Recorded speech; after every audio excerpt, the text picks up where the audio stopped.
Hello కానమూకు కథావచనం మోహనవచనం పరిజ్ఞానహితభాండం నిత్య చదువరి శ్రోతలకు ఆహ్వానం నమస్కారం.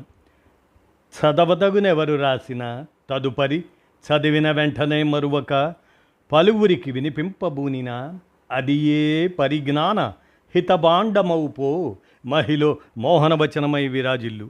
పరిజ్ఞాన హితభాండం లక్ష్యం ప్రతివారీ సమాచార హక్కు ఆస్ఫూర్తితోనే ఇప్పుడు కానమూకు కథావచనం మోహనవచనం సమకాలీన కథా సందేశం ఈ శీర్షికన సౌమ్య నెట్టల విరచిత కథ పేరు సప్తపది అనేటువంటి ఈ కథను మన కానమూకు కథావచన శ్రోతలకు సమకాలీన కథా సందేశం శీర్షికగా వినిపిస్తున్నాను. ఇక కథలోకి ప్రవేశిద్దామా? సప్తపది కథలోకి ప్రవేశిద్దాం.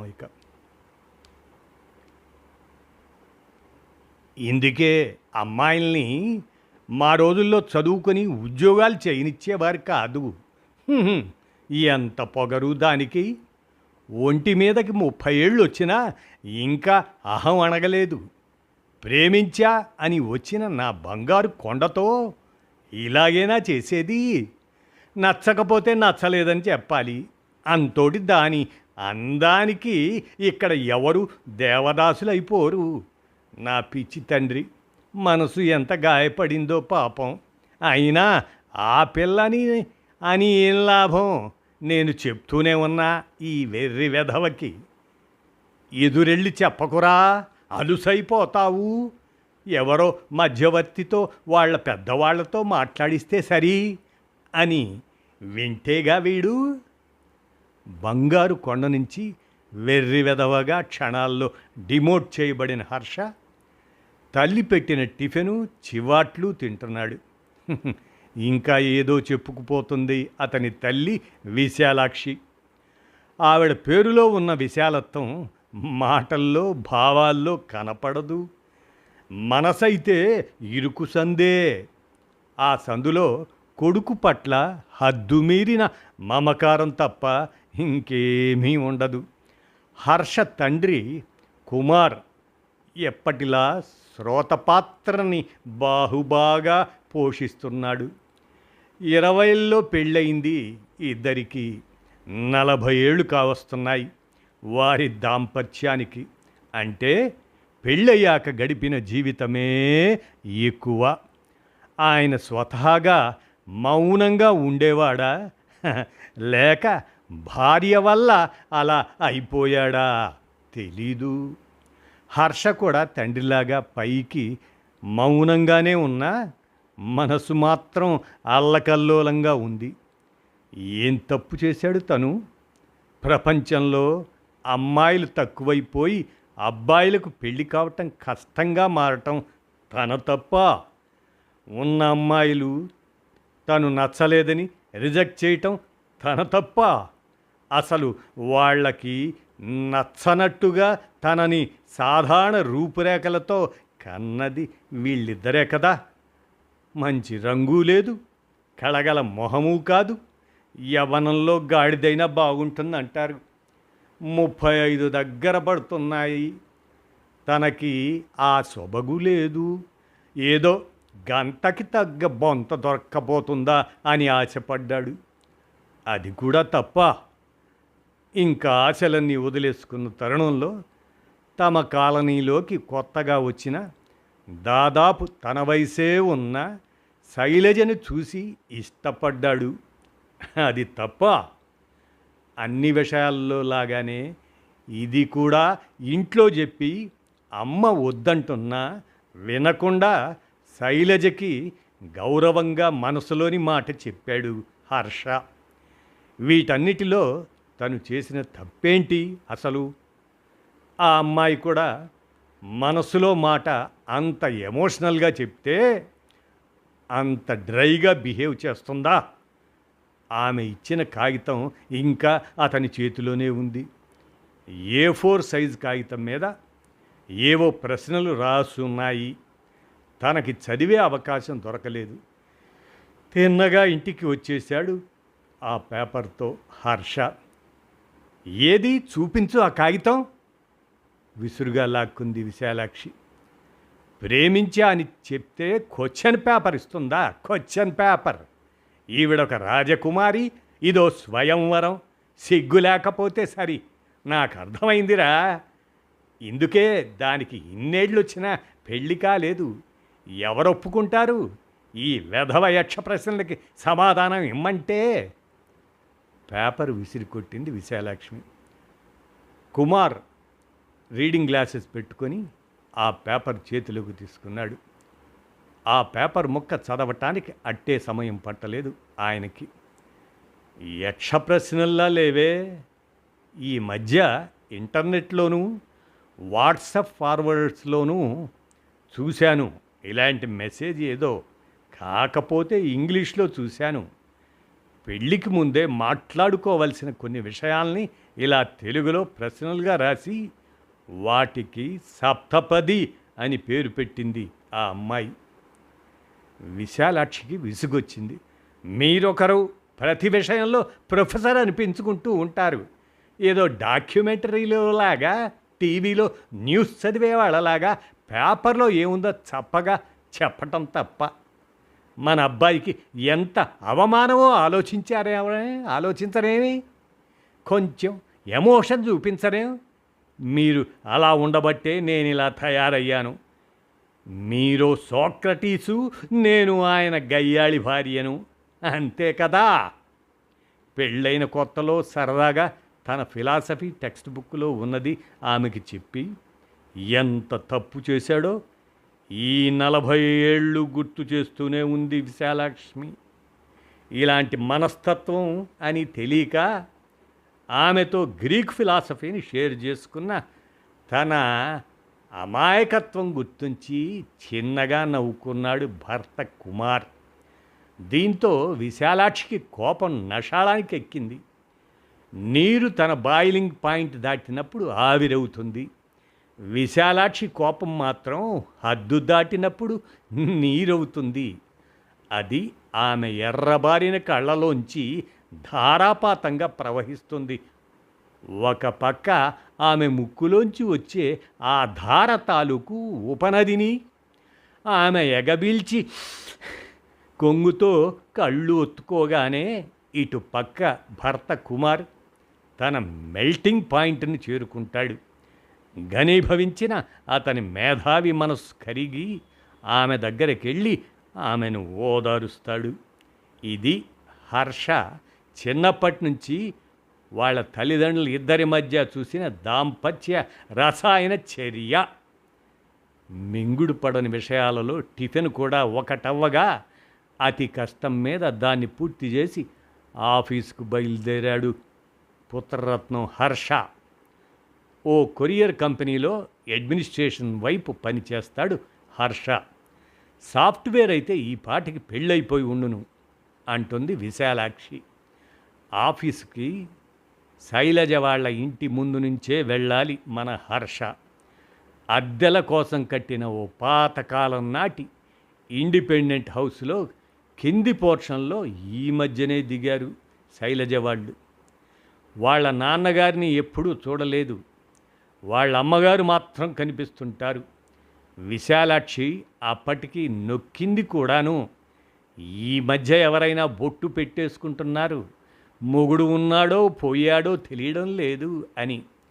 ఆమె కనిపించకపోతే బాగుండునని ప్రార్థిస్తూ అటుగా బండి పోనిచ్చాడు హర్ష. లక్కీగా బయట కనిపించలేదు. కానీ వాళ్ళ వసారా చూసి తీరాలి. వాళ్ళు ఆ ఇంట్లో దిగిన రోజు అన్ని మొక్కలు చూసి ఆశ్చర్యపోయాడు హర్ష. వాటిని ఎంత బాగా సర్దుకున్నారో. అద్దె ఇల్లు అయితేనేం ఓ చిన్న గార్డెన్ ఉన్నట్టు ఉంటుంది వారి వాకిట్లో. ఈ మాటే అమ్మతో అంటే, ఇంట్లో పని లేకపోతే నేను పెంచుతా మొక్కలు అంది. శైలజతో మొదటి చూపులో ప్రేమలో ఏమీ పడలేదు హర్ష. వాళ్ళ ఇంటి వాళ్ళు తమ ఫ్యామిలీ ఫ్రెండ్సు సిటీలోనే వేరే ఏరియాలో ఉంటారు. ఈ ఇంటికి సంబంధించి చిన్న చిన్న పనులు పడినప్పుడు వాళ్ళు అంత దూరం నుంచి రాకుండా తనే చూసుకుంటాడు హర్ష. అలా ఆ ఇంటికి రాకపోకలు కుదిరాయి తనకి. వాళ్ళు ఇల్లు సర్దుకున్న తీరు నచ్చేది హర్షకి. శైలజ ఏదో ఆన్లైన్ వర్క్ చేస్తుంది ఇంటి నుంచే. ఆమె వర్క్ టేబుల్ ఎంత బాగా సర్దుకుందో. వ్యక్తిత్వ వికాసానికి సంబంధించి ఆమె చదివే కొన్ని పుస్తకాలు అవి షెల్ఫ్లో పెట్టుకుంది. ఆమెలో తనకేం నచ్చింది అనేది చెప్పలేడు హర్ష. అతను కవి కాదు, ఆమె పెద్ద అందగత్తె కూడా కాదు. అతనికి ఈ మధ్య రీల్స్ చూసి కొన్ని పదాలు తెలిసాయి. అందులో ఆరా ఒకటి. ఆమె ఆరా చాలా ప్రశాంతంగా అనిపిస్తుంది. ఒక వస్తువు తీయబోయి 10 వస్తువులు జారి కింద పడి అట్లా పడేయటం, తన కాలుకు తట్టుకొని తనే పడిపోవటం, అవసరం కన్నా ఎక్కువ మాట్లాడటం, వీటన్నిటికీ పూర్తి భిన్నం శైలజ. ఆమె ఒద్దిక అనే కాదు, ఏదో ధీమా కనిపిస్తుంది ఆమెలో. తనకి తానే తెలిసినట్టుగా, తనకి తానే అర్థమైనట్లుగా. ఓసారి వాళ్ళ అమ్మగారు తను ఏదో గొడవ పడుతుంటే అనుకోకుండా వెళ్ళాల్సి వచ్చింది హర్ష. అది ఆమె పెళ్లి విషయం అని కొంత వినిపించింది. తిరిగి వెళ్ళిపోదామని అనుకున్నాడు. కానీ శైలజ ఇంతలో తనని చూసేసింది. వాళ్ళ అమ్మగారు లోపలికి వెళ్ళిపోయారు. శైలజ ఏమాత్రం తొణకలేదు. తనతో మామూలుగానే మాట్లాడింది. కళ్ళొత్తుకునే ఆడవాళ్లనే చూసిన హర్షకి ఆమె నిండుకుండా తను నచ్చేది. ఇంటర్నెట్ భాషలో చెప్పాలంటే ఎమోషనల్గా బ్యాలెన్స్డ్గా అనిపించేది. అందుకేనేమో ఆమె దగ్గరున్నప్పుడు తనకి ఆ హాయి ఫీలింగ్. ఏ క్షణమైనా భూకంపం వస్తుందనే భావానికి ఇది వ్యతిరేకంగా స్థిరత్వ భావన అనిపించేది హర్షకి. హర్షకి 25 ఏళ్లప్పుడు ఉద్యోగం వచ్చినప్పటి నుంచి ఇంట్లో పెళ్లి హడావుడి మొదలైంది. తాతకి జరిగినట్లే, తండ్రి చేసుకున్నట్టే, అంతే మామూలుగా తనకు కూడా పెళ్లి జరుగుతుంది అని అనుకున్నాడు హర్ష. 30 దాటినా తనకి పెళ్లి జరగదని అసలు ఊహించలేదు హర్ష. అలాంటిది శైలజ నచ్చగానే అతనికి ముందు లేని ఆశ కలిగింది. అందుకే ధైర్యం చేసి చెప్పగలిగాడు. అతను ఆమె అంగీకారానికో తిరస్కారానికో రెడీ అయ్యాడు. కానీ ఈ మూడో పరిణామం ఊహించలేకపోయాడు హర్ష. ఇంట్లో ఉండే ఓ ఆదివారం నాడు విశాలాక్షి చెప్పిన మీదట తెల్లవారుజామునే లేచి స్నానం పూజ చేసుకొని కుంకుమ విభూది పెట్టుకొని హాల్లో కూర్చొని ఉన్నాడు హర్ష. ఇప్పుడు ఆ గదే అతని ఎగ్జామ్ హాలు. తండ్రి కుమార్ తన ప్రొఫెసరత్వాన్ని మరోసారి నిరూపించుకుంటూ ప్యాడు, కాగితాలు, పెన్ను తెచ్చాడు. విశాలాక్షి కూడా వచ్చి కూర్చుంది. ఇద్దరి బాయిలింగ్ మెల్డింగ్ పాయింట్లు ఒక సమఉష్ణ స్థితికి చేరి రూమ్ టెంపరేచర్కి వచ్చాయి. విశాలాక్షి మొన్నటి కన్నా కొంత శాంతపడింది. కుమారు కొంత యాక్టివ్ అయ్యాడు. హర్షకి తెలుసు, తండ్రి తల్లికి తనదైన శైలిలో ట్యూషన్ క్లాస్ తీసుకున్నాడు అన్నట్లుగా. ఇష్టం లేకుండా పరీక్షలో కూర్చున్న విద్యార్థినిలా ఉంది విశాలాక్షి. ఇన్విజిలేటర్లా ఉన్నాడు తండ్రి కుమార్. ఆ రోజు ఏ సబ్జెక్టులో పరీక్ష కూడా తెలియని విద్యార్థిలాగా ఉన్నాడు హర్ష. ప్యాడ్లో తెల్ల కాగితాలు, పైన శైలజ ఇచ్చిన ప్రశ్నాపత్రం కనిపిస్తుంది. తండ్రి కుమార్ గొంతు సవరించుకున్నాడు. అక్కడ ఇద్దరే ఉన్నా ఓ క్లాస్ రూమ్ నిండా పిల్లలు ఉన్నట్లు మాట్లాడడం మొదలుపెట్టాడు కుమార్. ఇప్పుడు వివాహ వ్యవస్థ మారింది. 100 అబద్ధాలాడి చేసే పెళ్ళిళ్ళు, పెళ్లి రోజే మొదటిసారి చూసుకునే పెళ్ళిళ్ళు, భార్య అంటే పని మనిషి, వంట మనిషి, పిల్లల్ని గనే మనిషి, మొగుడంటే ఏటీఎం, ఒక కుటుంబానికి సెక్యూరిటీ గార్డ్, ఇలాంటి అవసరాల కోసం చేసుకునే పెళ్ళిళ్ళు ఇప్పుడు ఈ కాలంలో లేవు. ఇది నిజానికి చాలా మంచి మార్పు అని కుమార్ లెక్చర్ దంచుతుంటే విశాలాక్షి గొప్పే అన్నట్టు వెటకారంగా చూసింది. పెళ్ళికి ముందు మాట్లాడుకోండి అని ఇప్పుడు పెద్దవాళ్లే స్వాతంత్రం ఇస్తున్నా పాపం పిల్లలు స్వీట్ నథింగ్స్ మాట్లాడుకుంటూ బంగారం లాంటి ఆ సమయాన్ని వృధా చేసుకుంటున్నారు. అలాంటిది ఈ అమ్మాయి శైలజ ఎంతో ఆలోచనతో ఇలాంటి ముఖ్యమైన విషయాలని ఒకచోట క్రోడీకరించి అని కుమార్ చెప్పుకుంటూ పోతుంటే విశాలాక్షికి ఇంకా విసుగొచ్చింది. అబ్బా చాలేండి, పరాయి పిల్లని పొగిడింది. నేను మీ సామాజిక శాస్త్రం లెక్చర్లు వింటానికి కూర్చోలేదు. పిల్లవాడి భవిష్యత్తు బాగుంటుంది అన్నారని అన్నీ సహించి కూర్చుంటున్నాను. ముందు ఆ పిల్ల ఏం అడిగిందో చెప్పండి. రీడింగ్ గ్లాసెస్ సరిచేసుకొని మొదటి ప్రశ్న చదివాడు భర్త కుమార్. మీ మీద ఉన్న ఆర్థిక బాధ్యతలేమిటి? మీ ఆర్థిక అలవాట్లు ఏమిటి? మీది ఖర్చు చేసే తత్వమా, దాచుకునే తత్వమా? పెళ్ళయ్యాక ఆర్థిక పరంగా నా నుంచి మీకున్న అంచనాలు ఎటువంటివి? హర్ష బుర్రలోకి ఈ ప్రశ్నలు చేరకముందే విశాలాక్షి కయ్యమని లేచింది. అనుకుంటూనే ఉన్నాను. చూడు, ఈ పిల్ల ఎంత జానో. మగ పెళ్ళి వాళ్ళం, కట్నం గిట్నం మాట్లాడాల్సిన వాళ్ళం మనమే నోరు మూసుకొని ఉంటే ఈ పిల్ల చెలరేగిపోతుంది చూడండి. భర్త కుమార్ విశాలాక్షి వైపు చూశాడు.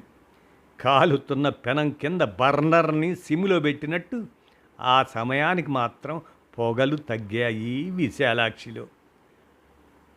కొడుకు హర్ష వైపు చూశాడు కుమార్. వచ్చిన జీతం వచ్చినట్టు తల్లి చేతిలో పెట్టే హర్షకి ఏ జవాబు తట్టలేదు ఆ ప్రశ్నకి. విశాలాక్షి ఇది అర్థమైనట్లు తర్వాత చెప్తాడులేండి, రెండో చదవండి అంది. భర్త కుమార్ అయిష్టంగానే రెండో ప్రశ్నకు మూవాన్ అయ్యాడు. పెళ్ళయ్యాక అందరం కలిసే ఉంటామా? అలా కలిసి ప్రశాంతంగా ఉండే పరిస్థితులు ఉన్నాయా?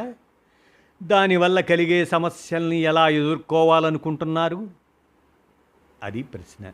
విశాలాక్షి అందుకుంది. ఈ పిల్ల వేరు కాపురం పెట్టించకపోతే నా పేరు మార్చుకుంటాను. నన్ను వీడిని విడదీద్దామని చూస్తుంది. ఇంకా 3 ముళ్ళు పడకముందే. భర్త కుమార్ తల పట్టుకున్నాడు. హర్ష తల్లివైపు చూస్తూ ఉండిపోయాడు. శైలజ అడిగిన ప్రశ్నకి తల్లి మాటల్లో జవాబు వినిపించకనే వినిపించింది అతనికి. విశాలాక్షి భర్త కుమార్తో తల నుంచి ఆ చెయ్యి తీయండి, మంచిది కాదంటారు. తర్వాత ఏమడిగిందో ఆ యక్షిణి వినిపించండి. భర్త కుమార్ చదివాడు. పిల్లలు కావాలనుకుంటున్నారా? ఎంతమంది? పెంపకాల విషయంలో స్పష్టత ఉందా? ఎలాంటి విలువలతో పిల్లల్ని పెంచాలనుకుంటున్నారు? అది ప్రశ్న. విశాలాక్షి వెంటనే అమ్మ తల్లి, మేము చేస్తున్నాం సంసారాలు. ఇన్ని ఆడాలు మేమెన్నడూ తీసి అడగమమ్మా. దేవుడు పిల్లల్ని ఇచ్చాడు, కన్నాం. మాకు ఒక్కడినిచ్చాడు, కంటికి రెప్పలా సాకాం. గొంతు గద్గదమైంది విశాలాక్షికి. కొడుకు హర్ష తీవ్రమైన ఆలోచనలో పడ్డాడు. భర్త కుమార్ ఇది గమనించాడు. ఈసారి భార్య గదమాయించకుండానే 4వ ప్రశ్న చదివాడు. భార్యాభర్తల మధ్య గొడవల్ని ఎలా తీర్చుకోవాలని మీరు అనుకుంటున్నారు? విడిపోకుండా, ఒకరినొకరు ద్వేషించుకోకుండా, ఎప్పుడూ ఒకరే సర్దుకుపోకుండా సమస్యల పరిష్కారం వైపు నడిచేలా తగవులు తీర్చుకునే నైపుణ్యం మీలో ఉందా? అది ప్రశ్న. హర్షకి ప్రశ్నల కంటే తల్లి ఏమంటుందో అనే టెన్షన్ పెరిగిపోయి కళ్ళు మూసేసుకున్నాడు బిడ్డడు. కానీ ఏంటో ఈసారి అక్కడ నుంచి సౌండ్ లేదు. అదే వాళ్ళమ్మ నుంచి. తలెత్తి చూస్తే రెపరెపలాడే కాగితాల మీద పేపర్ వెయిట్ పెట్టినట్టు ఉంది విశాలాక్షి. ఆమె మౌనం భర్త కుమార్కు కూడా ఆశ్చర్యం కలిగించింది. ఇదే అవకాశంగా 5వ ప్రశ్న చదివాడు కుమార్. మీ వ్యక్తిగత బలహీనతలు ఏమిటి? మీరు అందులో మార్చుకోగలిగినవి ఏమిటి? మార్చుకోలేను అనేవి ఏమిటి? ఏ విషయంలో మీరు మీ భాగస్వామి సర్దుకుపోవాలని ఆశిస్తున్నారు? భర్త కుమార్, విశాలాక్షి కళ్ళు ఈ ప్రశ్నకి కలిశాయి. వారిద్దరి కళ్ళు. ఇద్దరూ ఏమీ మాట్లాడలేదు. ఈ ప్రశ్న ఇద్దరిలో పెళ్ళైనప్పటి నుంచి ఇప్పటి వరకు జరిగిన సంఘటనల్ని, వాటి తాలూకు జ్ఞాపకాలని తట్టి లేపింది. అంతరాంతరాల్లో అలజడి పెరిగి నోరు పెగల్లేదు విశాలాక్షికి. భర్త కుమార్ బలంగా ఊపిరి తీసుకొని 6వ ప్రశ్న చదివాడు. మీకు ఆరోగ్యపరంగా ఏమైనా సమస్యలున్నాయా? మీ అలవాట్లు ఎలా ఉంటాయి? మీ మానసిక ఆరోగ్యం పట్ల స్పృహ కలిగి ఉన్నారా? పెళ్ళయ్యాక మనం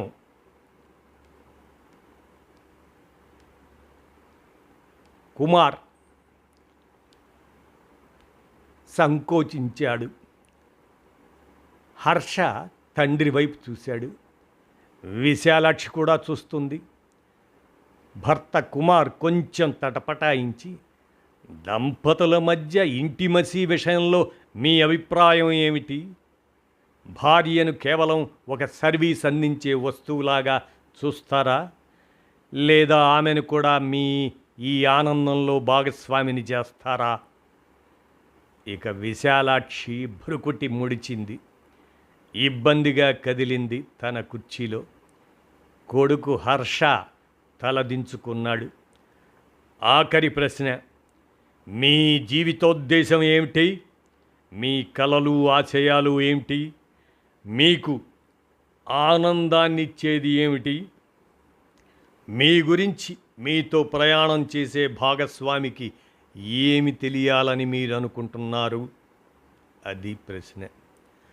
ఆ గదిలో నిశ్శబ్దం. ఫ్యాన్ గాలికి ఆ ప్రశ్నాపత్రం మాత్రం రెపరెపలాడుతుంది. ముగ్గురు మనుషుల్ని కుదిపేసేంత బరువైన ప్రశ్నలు ఉన్నా అది ఎలా తేలికగా ఉండగలుగుతుంది అనిపించింది కొడుకు హర్షకి ఆ క్షణంలో ఆ కాగితాన్ని చూస్తే. భర్త కుమార్ ఆ ప్రశ్నల కింద ఉన్న ఆఖరి వాక్యం చదివాడు. ఈ ప్రశ్నలే మన సప్తపది. వీలైనంత నిజాయితీగా మీరు వీటికి జవాబు చెప్పాలి. నేను చెప్తాను. అప్పుడు మనకి తెలుస్తుంది మనం ఒకరికొకరం సరేవో కాదో. మీ జవాబుల కోసం ఎదురు చూస్తుంటాను. నా జవాబులతో తయారుగా ఉంటాను అని ఆ ప్రశ్నావళి. ఈ మాటకి విశాలాక్షి తలెత్తి చూసింది. ఓ, ఆ అమ్మాయి కూడా చెప్తుందా అనుకుంది. ఆమె కోపం కొంచెం శాంతించింది. కొడుకు హర్ష మొహంలో మాత్రం శాంతి లేదు.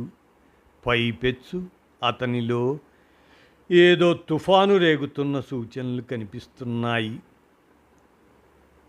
శైలజ ఇంటి వసారాలో పూల మొక్కల మధ్యలో సిట్అవుట్. 2 కుర్చీలు, మధ్యలో చిన్న మేజా బల్ల వేసి ఉంటాయి. పొద్దున్న అక్కడే కూర్చొని ఆ తల్లి కూతుళ్ళు కాఫీ తాగుతారు. ఈ సాయంత్రం మాత్రం అక్కడ శైలజ ఒక్కతే ఉంది. హర్ష వచ్చి మాట్లాడతానని మెసేజ్ పెట్టాడు శైలజకి. ఆమె తల్లి వారికి ప్రైవసీ ఇవ్వడానికంటూ గుడికి వెళ్ళిపోయింది. హర్ష అనుకున్నట్టు శైలజ ఏమీ గుంభనంగా లేదు. కాస్త నెర్వస్గా ఉంది.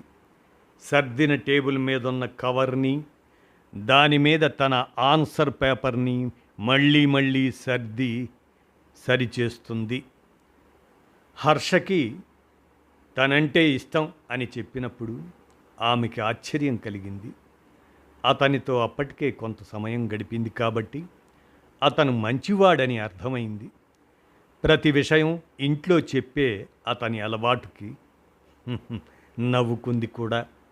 కానీ చిన్నప్పటి నుంచి తల్లిదండ్రుల గొడవలు, వాళ్ళు విడిపోవటం చూసిన శైలజకి తెలుసు, ఓ మంచి దాంపత్యానికి ఇద్దరూ మంచివాళ్ళైతే సరిపోరని.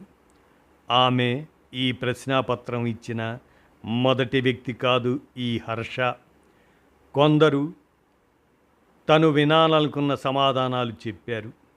కొందరు వారి వైపు నుంచే అంతా చెప్పి అసలు తన మాట వినలేదు. కొందరైతే అసలు ఈ కాన్సెప్టే అబ్సర్డ్ అని ఆమెను వెక్కిరించి వెళ్ళిపోయారు. జీవితాన్ని ఇంత చేరువుగా చూసిన తనలోని ప్రౌఢ హెచ్చరిస్తుంది, ఎక్కువ ఆశలు పెట్టుకోవద్దని. కానీ తనలో ఇంకా ఉన్నదని తానే మర్చిపోయిన ఓ కన్నెపిల్ల మాత్రం ఇప్పుడిప్పుడే ఊహల రెక్కలు తొడుక్కుంటుంది. ప్రౌఢ అంటుంది, సమాధానాలు ఏమిచ్చాడో చూద్దాం అని. మ్యాచ్ అవ్వకపోతే నో అంటేనో అని. కన్నెపిల్ల ఆ కాగితం వెనక్కి తిప్పి ప్రేమలేఖలు రాసేస్తుంది.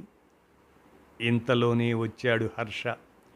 ఇష్టం అని చెప్పినప్పుడు లేని సంశయం, న్యూనత ఇప్పుడు హర్షని ఆవహించాయి. ఇద్దరూ ఎదురెదురుగా కూర్చున్నారు.